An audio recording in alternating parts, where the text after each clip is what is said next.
How to fix this application requires iOS 16 or later on iPhone. Hello guys, this is Atticus and welcome back to another tutorial video.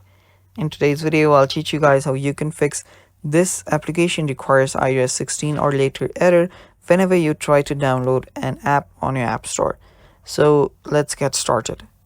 So the reason why you get this error is the first one is actually, as the error says, your software update is not up to date. So you will need to update your software. For that, head over to your settings, and this is the page that we'll need to be on. So to get here, first after you're on your settings, head over to general, and on general you'll see software update. Tap on it.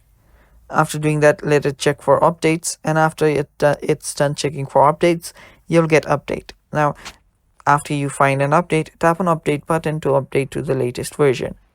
After you update your software, you should be able to download your apps, whichever app that you want.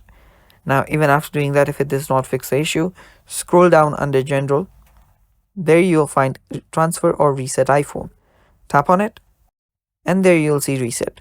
Tap on reset, and then reset all of your settings. After doing that, your problem should get fixed, guys. Thanks for watching. That's all for today's video.